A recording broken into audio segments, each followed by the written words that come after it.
All right, it looks like got quite a few more people. So Natalie, do you want to get started? I would love to get started. Sure.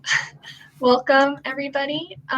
Today, Elizabeth and I will be going over using collections archives and talking about some collecting biases and how knowing that information can really help strengthen your knowledge of collections. So my name is Natalie Patton. I'm a first-year graduate student at the University of Colorado, and I work in the anthropology section of the University of Colorado Museum of Natural History. My name is Elizabeth Kriebel, and I am also a first-year graduate student at the University of Colorado Boulder, and I also work in the anthropology section of the University of Colorado Natural History Museum. And of course, feel free to ask any questions in the chat as we're going through this. Any other notes, Elizabeth? No, I think we can go ahead and get started. Okay, great. So first of all, we're just going to briefly go over archives, legacy data, and kind of what Elizabeth and I have been looking at and some research that we've done. So, of course, museum collections and archives, specifically archaeology collections, have a lot of potential for research, especially as research in museums and with museum collections are becoming more mainstream in the field of archaeology. A lot of archaeologists are trying to limit destructive excavations and are turning towards museum collections to do research. And I mean, we all know that there's a lot of value in museum collections and archives, and the field of archaeology is also starting to realize that. So there is a lot of information that is embedded in archival materials, which is often called legacy data. And using this legacy data, we can really start to look at what biases have shaped collections historically. So collecting by early anthropologists or archaeologists really shaped what museum collections look like today, and understanding that history can also help understand what biases might have been introduced while collecting practices were happening. So museums also shape what was being collected historically. So this is because a lot of the first professional archaeologists were also curators in museums, and they would often choose objects to tell a specific narrative. A lot of individual decisions were shaping collections historically. And there was also a sense of ownership that a lot of archaeologists felt over these collections that they were creating, which of course introduces a lot of these inherent biases. So as we all know, that there is also a curation crisis currently happening in museums, and this limited space can also create biases in collections because it sets limits on what can be collected. For example, you have a lot more space to store 100 sherds than you would have space to store 100 metates, just because of the size, how heavy they are, and kind of the space requirements of those different types of objects. And so historically, during early collecting, that also played a role, is thinking about space, but also weight, and having to ship objects out to museums would have necessitated a lot of time and money and energy to kind of ship those heavier objects out to museums. So often they were being discarded in the field, which of course is again introducing biases into your collection. We also know that museums, oh, can you go back one? Sorry, not quite there yet. Okay. We also know that museums are great sources of information, and looking at archives in museums really allows you to look at the primary data as well as this contextual information of how things were being collected, the decisions behind those things that were being collected, and it kind of helps you pull out some of the biases and really understand where people were coming from and why they were collecting what they were collecting. And it's really important to look at your archives because sometimes published accounts can especially introduce a lot of biases based on individual people's interpretations. So to get back to that contextual information can be really powerful. You can go to the next slide. And of course, archaeologists are constantly creating records, all their field notes, site forms, data about objects. It's all in field notes that often end up in museum archives. So by having access to this information, museum staff, researchers, students, the public, anybody who's interested in how a collection was shaped over time can access these records and really understand how things are being collected. I feel like I'm saying that a lot, but that's what we're talking about. Okay, can you go to the next slide? So one way that we can increase accessibility to archives is, of course, through digital archives. This also allows us to recover lost information, this contextual information that isn't always apparent when looking at just objects in a collection. And we specifically looked at a digital archive as a case study to talk about collecting biases. All right, so now I'm going to talk a little bit about that case study. And just a quick disclaimer before I get started on that, the data from for this case study was pulled from the Chaco Research Archive, which is a massive archival digitization project that aggregated documents about archaeological excavation at Chaco Canyon from many, many different sources into one publicly available database. And we recognize that not everyone has access to archives that are digitized this extensively. And we used the Chaco Research Archive for this project because it was so thoroughly digitized and accessible, but similar things to this are definitely possible on a smaller scale with in-person research. So just to give you a bit of background, the Pepper excavations were officially known as the Hyde Exploring Expedition, and the work was begun by F.W. Putnam, and then George H. Pepper was appointed field director of the project between 1896 and 1900. And the excavations during these years focused mainly on Pueblo Bonito and some surrounding structures and mounds.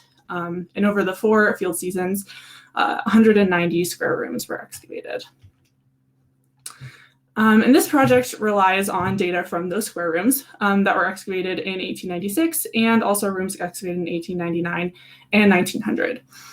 Originally, the goal for the data gathering portion of this project was to take a random sample of 20 rooms from the first year of excavation, 1896, and 20 rooms from the last year of excavation, 1900.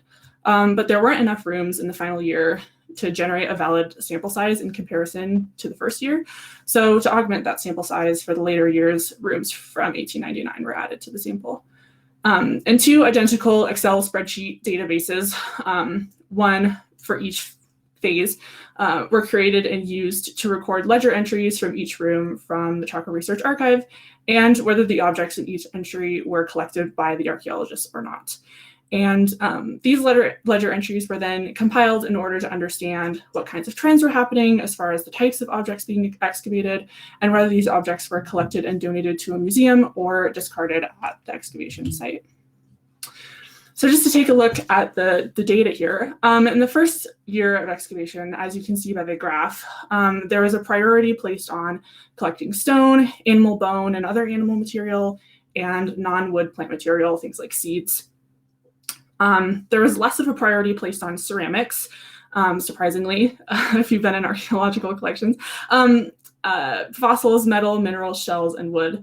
And none of the categories showed significant skewing towards being discarded, with each category showing about 10 to 15% of each material type not being collected. The fact that there are relatively few records stating that objects were discarded from this year of excavation meant that it was possible to go into individual records and infer potentially why an object might have been discarded. For example, the objects that were discarded during this time seem to be kind of nondescript or possibly part of the natural landscape. It's not super clear. It's things like sticks or pebbles. And as I said before, the entries for these objects didn't always make it clear whether they were truly artifacts or just natural objects. But it's unlikely that these things would have been quote unquote interesting to look at in a museum. And since the main reason for archaeological excavation and collecting during this time was to fill museums, it's likely that this was one of the main considerations when an excavator was deciding whether or not to collect something. Some of the discarded objects were also broken or fragmentary, which could also lessen their kind of museum value. But how valuable something might have been to a museum didn't seem to be the only thing driving the decision to discard or collect in the early days. Practicality definitely had a hand in it, as well, as Natalie touched on a little bit earlier. The best example of this comes from the stone category, where one entry recorded 211 hammerstones, which are kind of these large and heavy artifacts made of solid stone. And the excavators probably did not want the task of transporting 211 of those back to the East Coast, which was where they were depositing their material at this time, especially given the fairly remote position of Chaco Canyon. So heavier artifacts appeared more often in the things to be discarded as well. So in the later years of the excavation, as a sort of temporal comparison, priority here is placed on stone, bone, wood, and non-wood plant material again. So fairly similar priorities, and with less priority placed on mineral, ceramic, metal, non-bone animal material, and things like that. However, in contrast to the first year, the data from the later years of the excavation showed a greater tendency by the excavators to discard objects. This could potentially mean a number of things. The excavators could have been more discerning about what they collected, or been driven by a specific research question that required collecting certain types of artifacts, which, if this occurs in your collection, that would be really, really important to know. The museums they reported to could have been directing them to prioritize specimens of a certain kind or quality, which would also be something good to know if something occurred like this in your collections. Or simply, since the rooms they were excavating were smaller, they could have been yielding less artifacts than the earlier rooms. And then again, we see kind of the same phenomena happening here as did in the first year, logistics and practicality, as well as quality. So there's nothing as drastic as the 211 hammerstones that happened in the first year, but the same artifacts that we're seeing discarded being heavy stone artifacts, hammerstones, metates, stone slabs, large pieces of collapsed upper rooms. And then as far as to the quality point, many of the other discarded entries were for broken or fragmentary objects. So in this investigation of collecting practices through or during the Pepper excavation, the following ideas kind of arose. Even though the amount of objects collected in each time period varied, certain object types such as stone and bone were favored across time periods. However, the frequency of overall collecting and discarding practices differed over time.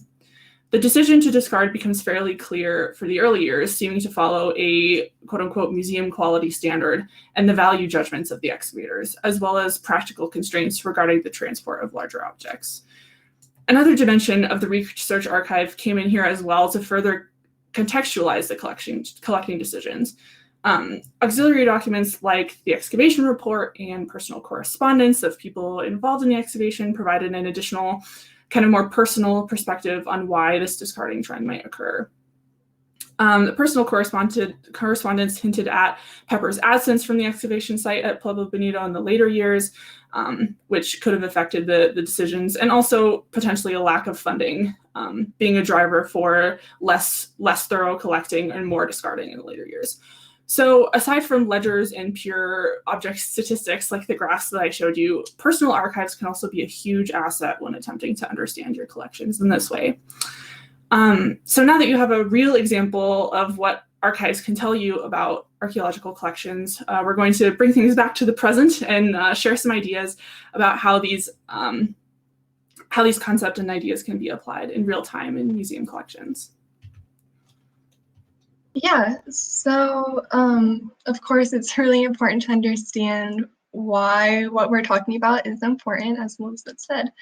So as a collections manager or a curator or a research, really what all of this information can do for you and what can help you with is to really maintain intellectual control of your collection.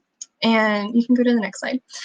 And what we mean by that is understanding what is present, why are those things present, and why some things might not be present. And that isn't always easy to know or to be able to tell by just looking at the objects within a collection. Looking at archives can also help you understand the rationale behind the development of the collection. As Elizabeth said, what were some of the restraints? What were some of the research project goals? Why were people collecting what they were collecting? And again, by intellectual control, we really mean, having the ability to contextualize the objects within the collection and have more information about them. Practically, this intellectual control can help objects be arranged, classified, cataloged. It can also help you get a sense of how the collection was compiled and the impetus behind the collecting.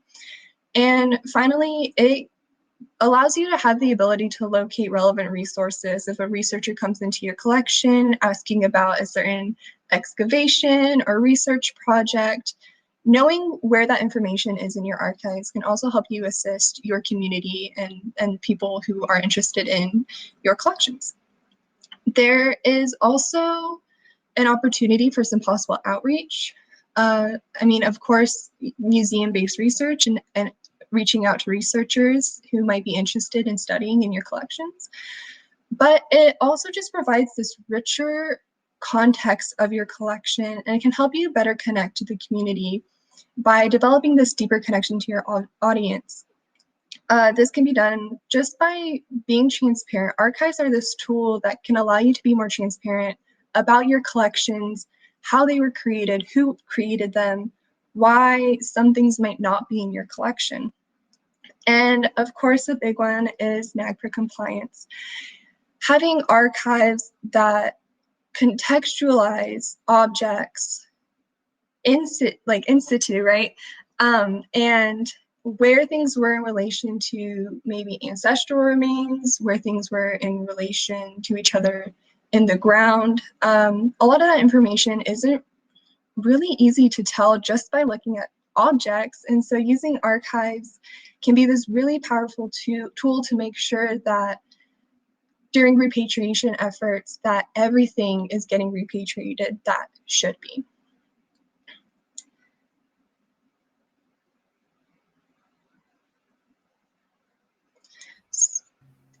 Go ahead.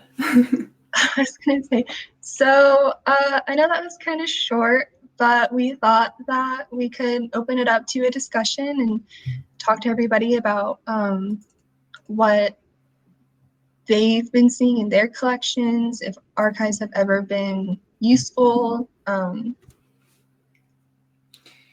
yeah, in the chat, or if I understand correctly, you can request to share your audio and video if you would rather just join in the conversation that way. And I can let you in to the audio and video feed if you'd like. But yeah, we have some prepared questions as well. But if anybody wants to share, we'd love for you to do that before we get into the questions that we had prepared. And I can keep an eye on the chat. You can either put it in the chat or the Q&A.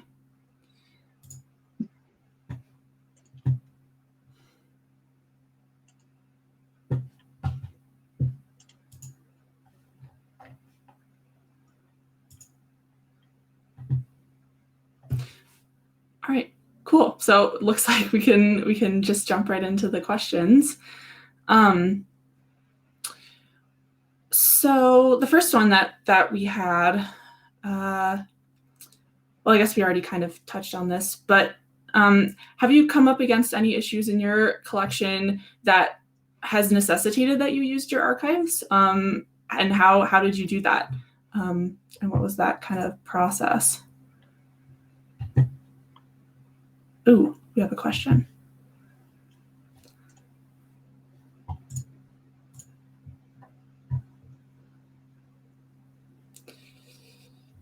All right, so I can go ahead and read out the question that Jen put in the chat. If everyone wants to think about that. But Jen says, what is an example of a wow item you discovered in the archives, and how did it change your interpretation of collections? It's a great question. I think definitely the sort of more practical considerations that I discussed, as far as the heavier items being discarded. I honestly had not thought about, the logistics of an archaeological excavation potentially influencing what was being collected and what wasn't. The 211 hammerstones example again. And also, especially given the time period, they didn't have access to a lot of the sort of equipment that modern archaeologists do to transport large amounts of items away from sites. So yeah, I think for me that was a big one that I hadn't thought about before. I don't know if this is as much like of a wow, but it was definitely maybe a little concerning that I saw it as I was looking through some field notes trying to find a specific object. I noticed that there was another object in the field catalog that said it was an associated funerary object, but it was not recorded in the database as being an associated funerary object. So I think, sometimes things are just missed when you have so many objects coming into your collection. Sometimes things just get missed. So I think that was just kind of like a, wow, okay, like not everything always ends up in your database like you expect it to.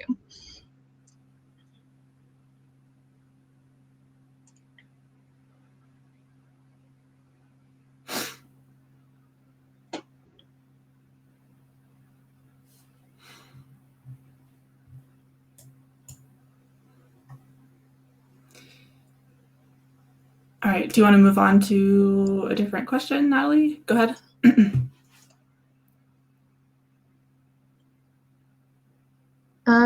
Looks like we got a question from Samantha Flatt. Cool.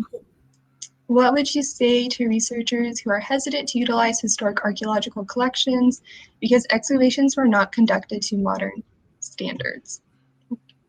Which I think is a really great question and very valid, and a lot of people seem to still be hesitant to utilize historic collections.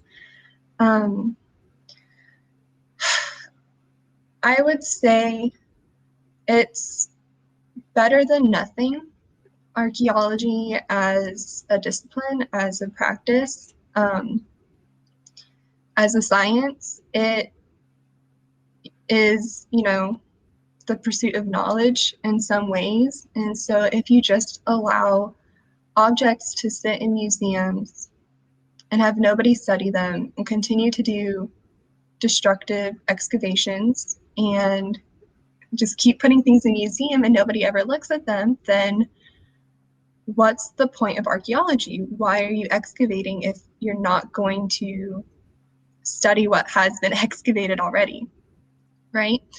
So I don't think historic collections are as bad as some people might assume they are, because yeah, excavations were conducted to modern standards and you might be missing some information that could affect how research questions are asked, but you just have to adjust maybe the types of questions you're asking in order to get, new information, new things of study. Yeah, I definitely agree with that. And I would also say that just approaching them with, I guess, realistic expectations would be a good thing to do, because you're not going to have the excessively detailed, perhaps provenience information that you're used to seeing in a modern archaeological report, or you're not going to have as much detail. But I think, yeah, as Natalie said, it's certainly not as bad as some people make it out to be, in my opinion. So yeah, just potentially being prepared to adjust your research question, or maybe work a little harder to need to work a little bit more to find the information that you're after. But yeah, I think there are definitely historic archaeological collections out there that have a wealth of information that are just kind of waiting to be researched. Even just doing like history of archaeology and the practices and like what that looks like. It doesn't have to be something super complicated. Yeah. And I guess speaking also a little bit more from like the museum professional collections management side, we're not necessarily expecting you in all of the thousands of tasks that you have to perform for your collection every day to go in and do a detailed research project like we did. But we just wanted to kind of bring some light or shed some light onto and bring awareness to the great tools that archives can be, even if you're not a researcher, even if you're a museum professional, just looking to get to know your collection a little better, or if you're getting a lot of requests from researchers, or if you're kind of in the thick of a NAGPRA consultation process, they can be really, really useful tools, even if you're not doing a really deep research type dive into them.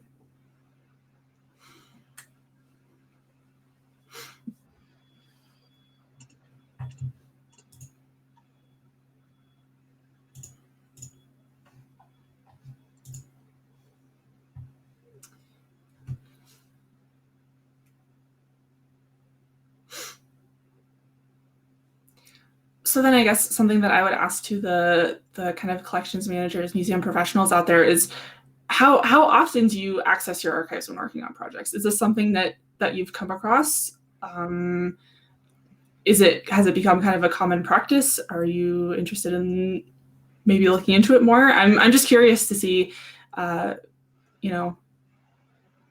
if people have been habitually accessing their archival collections when working on projects and such.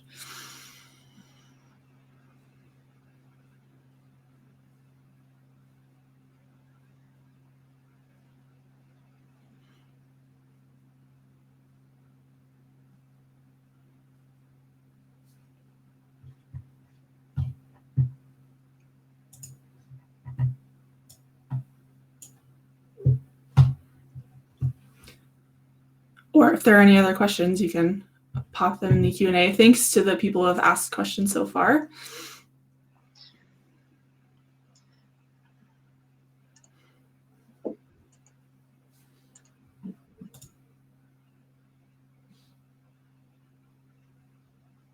That's a great one. Ashley asked, how would you approach conflicting information in archival records? How do you evaluate which records to trust over others? That's a fantastic question. I think specifically, not necessarily in the case study that I presented, but in my other experience with looking at archives, I think bringing in other sources of information, such as museum ledgers or catalog cards, things like that, that might provide an additional sort of corroborating data as far as what might have happened with a certain object, where it might have come from. Those can also be helpful as well. But sometimes you just don't have that information at your disposal, unfortunately. Things get lost. Things are maybe in somebody's attic somewhere. Like if you're missing data, for example, or if you're finding conflicting things, yeah, it can be really hard to kind of parse out what is the truth. But yeah, I think using those other resources at your disposal can be a help, but sometimes it won't always kind of untangle itself, unfortunately, I think. Yeah, I completely agree. Try to triangulate. If you have information in 3 different places, then check all places, and hopefully that it'll figure itself out. Yeah, and also I think if you're fortunate to have someone who's in your collection processing your archives, or if you have had someone process your archives before, if you're finding yourself to be stuck, reaching out to them, I think, is a really great way to maybe figure some things out if you're having trouble tracking something down. I know just the other day in the collection, I was looking through some field notes, and Natalie has been pretty heavily involved in helping with the processing of archives at the CU Museum. And she clued me into an organizational method that they had been using that I hadn't necessarily thought of. So she gave me another place to look for some information that I was having trouble tracking down. So also, if you have people at your disposal who have worked with your archives, I think using them is a really great tool. I'm using their knowledge.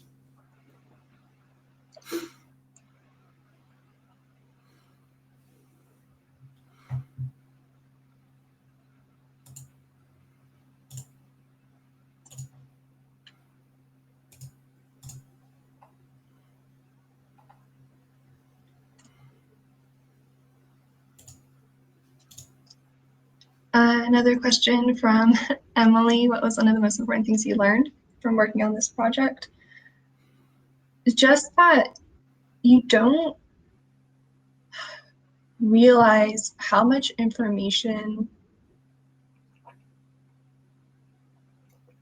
Let me phrase this differently. You don't realize maybe how many objects were discarded in the field historically, and that all of that information is found in field notes. There were notes that were like discarded 200 hammerstones, and it's like you never would have known that if you hadn't gone digging into the archives a little bit and finding this kind of information. It's also, I think, can kind of, in terms of like on an archaeological research side, it can really change interpretations of material. And then like on a more museum collections management side, it can really, affect what your collection looks like and how it's organized and how it's being cared for, because there's potentially big chunks that are missing. Yeah, I definitely agree there. Just kind of the magnitude of what, at least in the context of the study that I did, what's maybe in a wash in Chaco right now, buried under a bunch of sediment over time, is the mind kind of boggles at how much was excavated or dug out of the ground just to be kind of left there. But I think also it kind of opened my eyes to not just necessarily the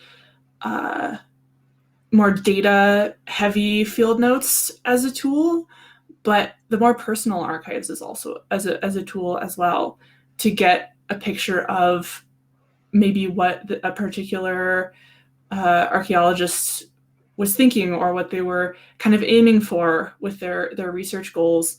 And I think that information can be really helpful to inform and create kind of a historical picture of how your particular collection or the goals of your museum have shifted and changed over time. And I think that information can be really useful. You have to know where you've been to know where you're going, kind of a thing. So yeah, that was something that really struck me about this project.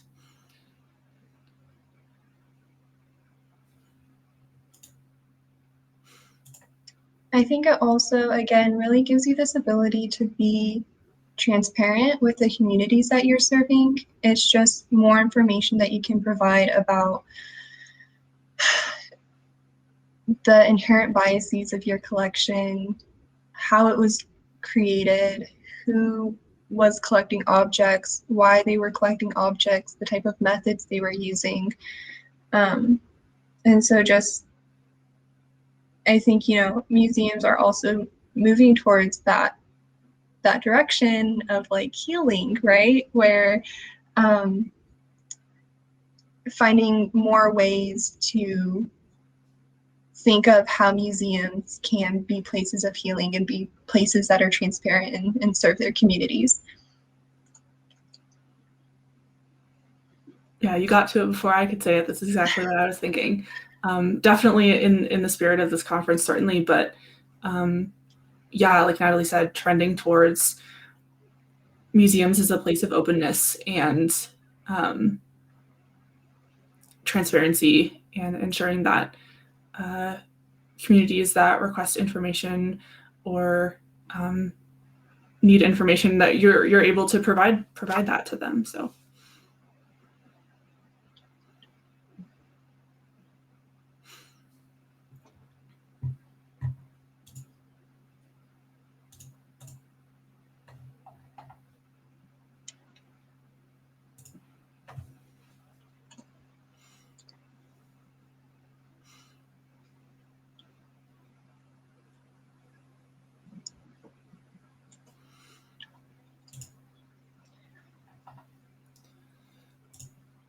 All right. If there are any more questions, please feel free to pop them in the Q&A tab.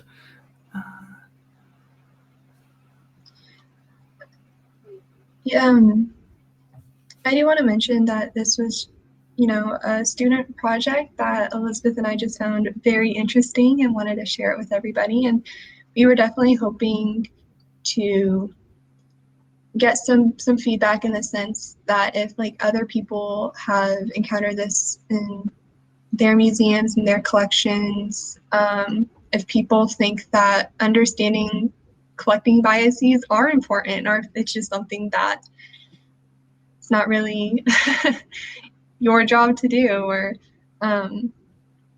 anything like that. Any thoughts?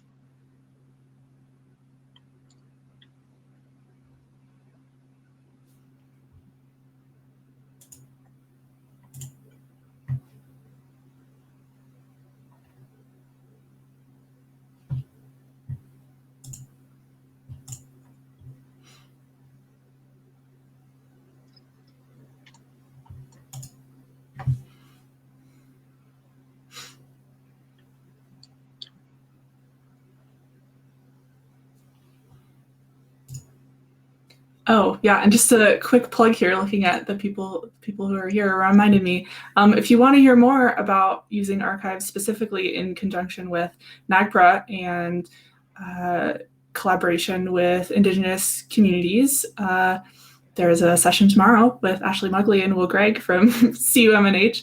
We're going to be going into that. So if you want to hear more about archives, go ahead and check their session out. Definitely would recommend that.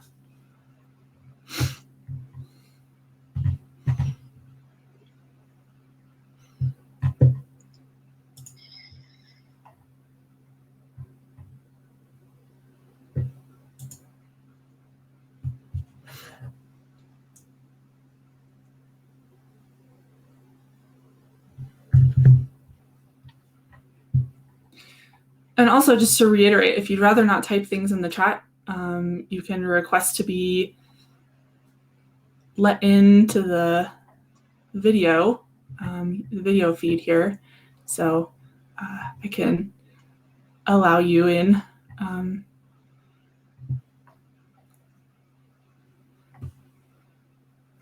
Oh, really? I'm so sorry. Let me see. I only see that there's one video request here from Jen.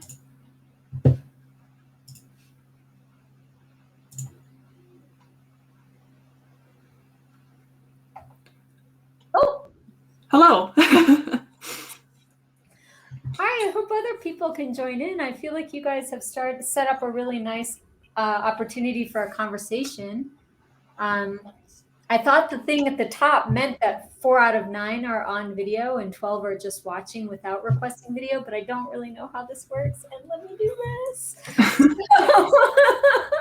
Yeah, I think it has the capacity for 9 people to be in the video chat. Got it. Well, I would love to see some other people and have it feel more like a discussion. And it looks like Sir K, I hope I'm saying your name right, just offered something up in the chat. So go right ahead, Elizabeth and Natalie.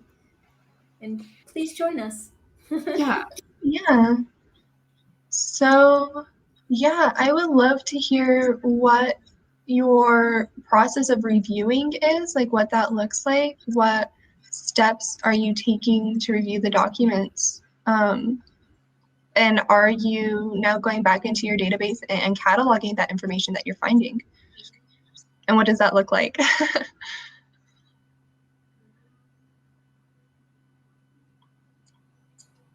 And I also think it's interesting that you bring up the collecting to collect. I think we kind of see that maybe a little bit more at CU in our like ethno collections a little bit. People, just traveling and getting as much as they can. But yeah, that's something that we hadn't come across in our specific case study, but it certainly does happen.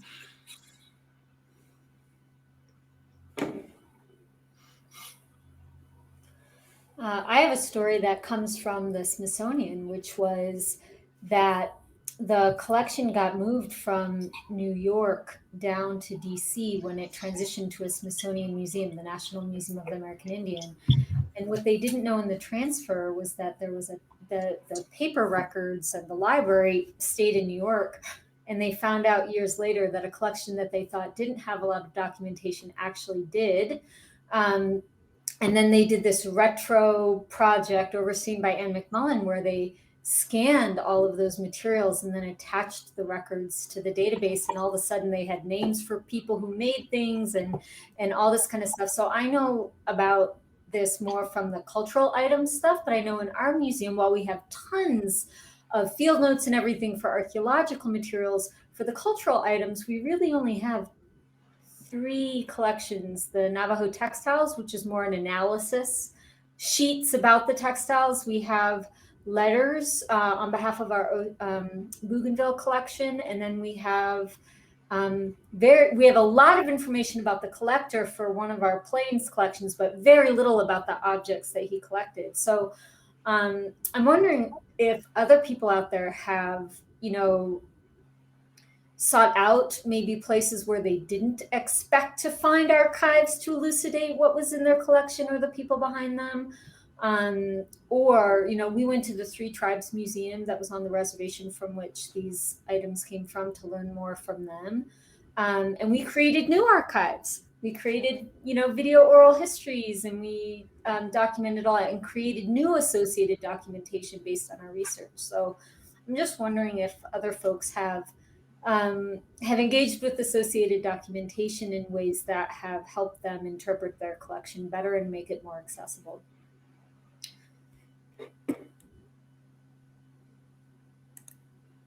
It's a tough crowd out there.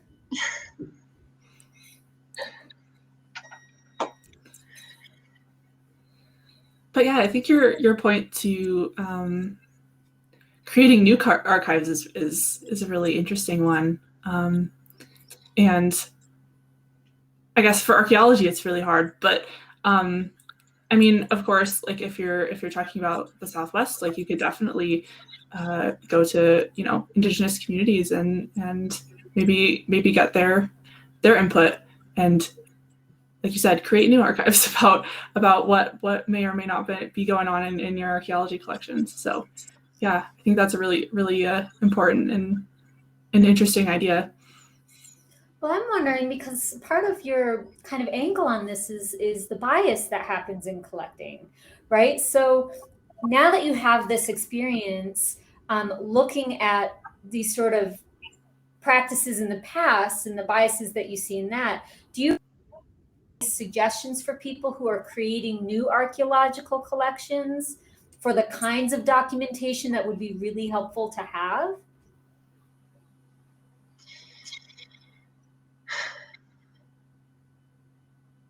Like, what do you really wish you had, right? Oh gosh, it's a great question. yeah, it's so funny because I mean, I've only worked really with the Yellow Jacket collection kind of in this scale, I guess. And there's like, you know, essentially it seems like every student had a field notebook where they were taking field notes. And then these pages were all taken out of the individual student notebooks and like reorganized. And so there's like pages that are missing, and there's like number jumps of like field numbers that are like also missing, and it's a little bit hard to understand where that's coming from. And so, you know, one of like an archival practice is original order. And so, you know, it's like just keep the original order of everything, keep everything together, don't mess with it, don't reorganize it. Like if it needs to be reorganized, then a professional archivist can do that. But I think that's when things start to get lost, is when people aren't necessarily thinking about, okay, maintaining this collection in its original order is what's going to be most useful in the future. Yeah, and just going off of that, I think the question, or one of the questions that I find myself asking the most when I go through archives is why? Like something will be in the archives in some certain way, like number skips, like object number skips or field number skips, or if it's stated that we did this particular thing, but then there's no elaboration on why certain things were done the way that they were, which could also affect how that information translates in a very real way to the collection's objects. Like, for example, a project that I've been working on is like reconciling some of the field information with some like object numbers and museum information from a NAGPRA accession that CUMNH did back in 2008. And there's a lot of disconnect between what happened in the notes, and then it got kind of jumbled in between, and then the deaccession happened. So a lot of the kind of why questions that I had in that project really would have been helpful to have some more detailed explanations of why certain decisions were made, why certain things were happening the way that they were. So yeah, I think answer the why. if you're making new archaeological notes, new archives, be very detailed about your process and why you decided to do things. Yeah, explain your rationale. You know, why are you doing what you're doing? I think that will also be very beneficial in the future. Yeah, Sam's comment is very interesting in the chat.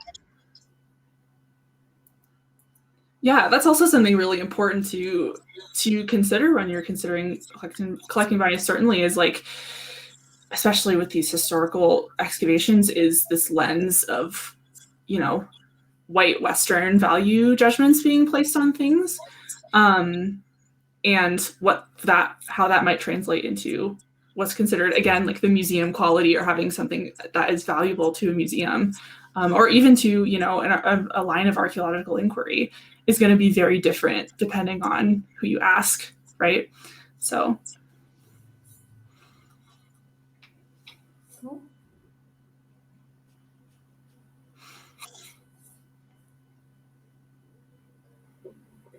What do you most want people to take away today?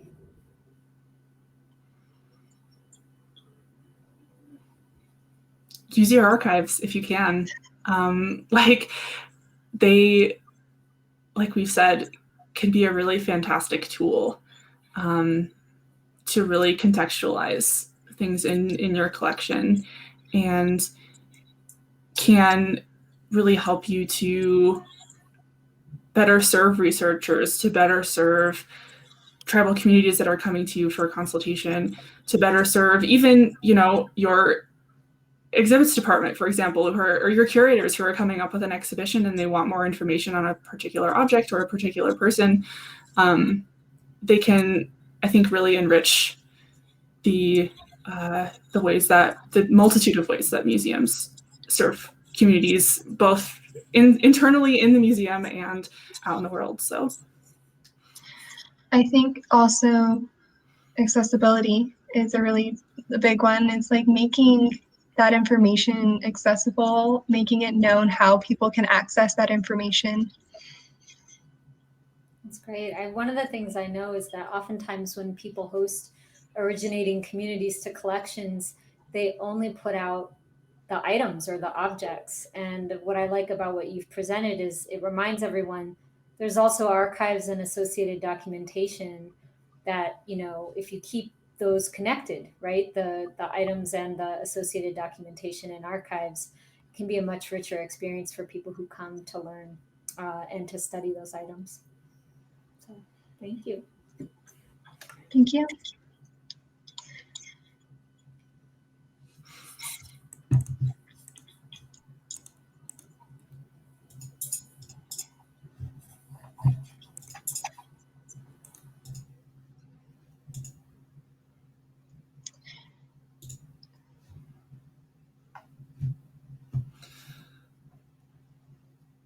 all right, I think we can put out like a last call for questions, comments. Is that okay with you, Natalie?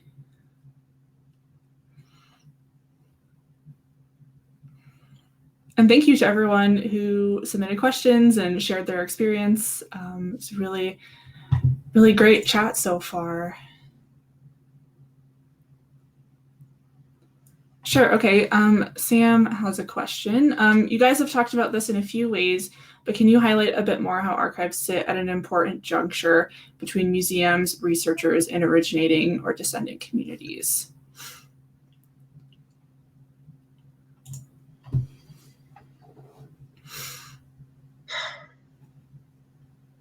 That's a big question. Yeah.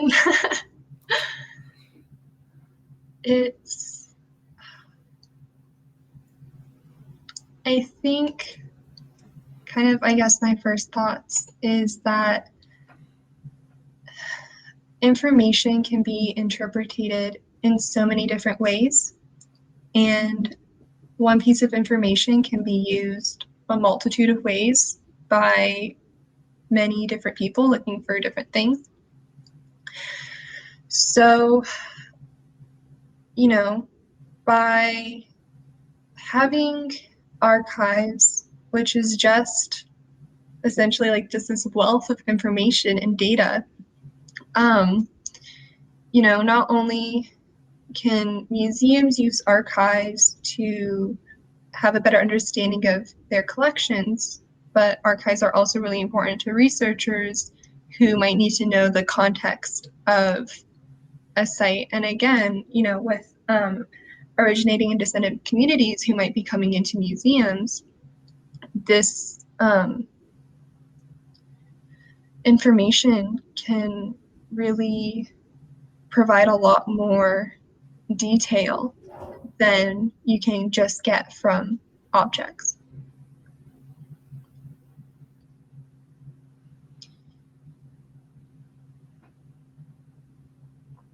Yeah, definitely. I think,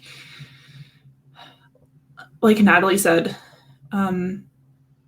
depending on if you're a researcher, if you're like a collections manager, if you're someone from an originating or descendant community looking at the same document, none of these people will probably pull the same thing from it or find the same thing to be salient and relevant. So I think, making these documents also available can collect all of those different perspectives and really enrich the information that you have on a particular object or a particular site or what have you. So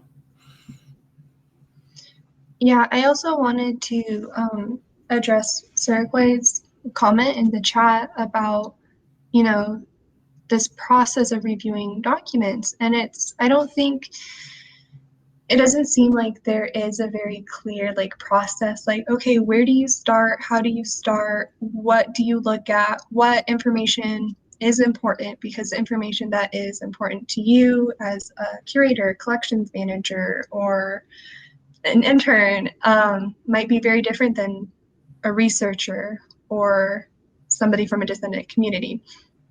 So I think we also need to start thinking about what this process looks like and how archives can really be utilized to the best ability that they can be.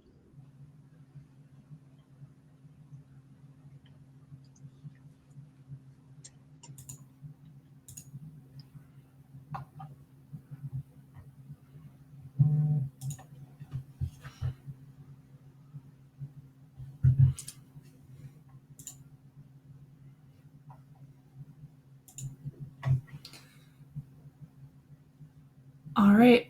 Well, if there aren't any more questions or comments, thank you all for attending our session today.